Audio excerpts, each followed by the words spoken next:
Ion ion তুমি সামনে দাঁড়াও। আর কি আছে? আর কত সামনে আসছে দেখলে কি করে ফ্লাইটটা লাঠি দিয়ে দেব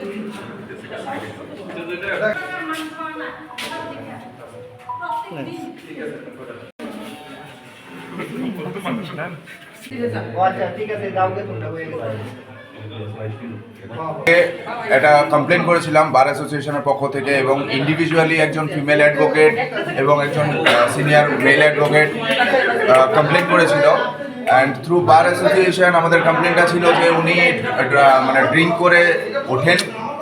হ্যাঁ, উনি ড্রিঙ্ক করে ওঠেন ইয়েতে এজলাসে উঠে বাজেভাবে একদম মিসবিহেভ করছে, প্রতিটা অ্যাডভোকেটের সাথে, জুনিয়র অ্যাডভোকেটের সাথে মিসবিহেভ করছে, তুই তাকারি করে কথা বলছে, স্টাফদের সাথে কথা বলার কোনো ধরন নেই, আনপার্লামেন্টারি ওয়ার্ডস ইউজ করে এজলাসে বসে।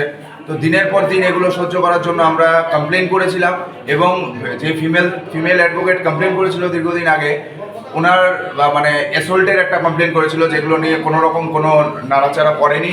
এবং আমরা বিভিন্ন টাইমে আমরা যারা মানে অথরিটি আছে, সেক্রেটারি, জয়েন্ট সেক্রেটারি, ফুডের সবার সাথে দেখা হয়েছে, এবং টাইম টু টাইম আমরা এগুলো কথা বলেছি, কিন্তু এরা কোনোভাবেই কোনো রকম স্টেপ এখন পর্যন্ত নেয়নি। হয়ে গেছে যে যেসব অ্যাডভোকেট আজকে ছিলেন, উনি এতটা ড্রিঙ্ক করে রয়েছেন যে উনি কথা বলতে নড়তে অসুবিধা হচ্ছে, যা তা বলছে, মুখ দিয়ে বিশ্রী গালাগালি করছে, স্টাফদের, অ্যাডভোকেটদের তুই তাকারি করে বলছে। তো আজকে সব অ্যাডভোকেটরা একত্রিত হয়ে ডিসাইড করেছে যে আজকে কোনোভাবেই কোর্ট হবে না, এবং উনি থাকলে পরে কোর্ট বয়কট করা হবে, আনলেস অ্যান্ড আনটিল ওনাকে সরানো হচ্ছে এখান থেকে।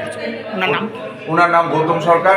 উনি প্রতিনিয়ত এই উনার চেম্বারে বসে ড্রিঙ্ক করেন, এখান থেকে ওঠেন। এগুলো আমাদের কাছে সেইভাবে প্রমাণ নেই, তার জন্য আজকে আমরা এখানে একত্রিত হয়েছি। আজকে পুলিশ আসবে, এসে সার্চ করবে, ওনার এখান থেকেই যা বেরোনের বেরোবে। আমরা উনি থাকলে পরে আমরা কোর্ট করবো না, আমরা প্রতিনিয়ত হ্যারাস হচ্ছে, যারা জুনিয়র সবাই হ্যারাস হচ্ছে, প্লাস সিনিয়রদেরও একটা স্টেজ পর্যন্ত উনি প্রচণ্ডভাবে হ্যারাস করে চলেছে। তো এইভাবে ড্রিঙ্ক করে উঠে প্রতিটা স্টাফ, প্রতিটা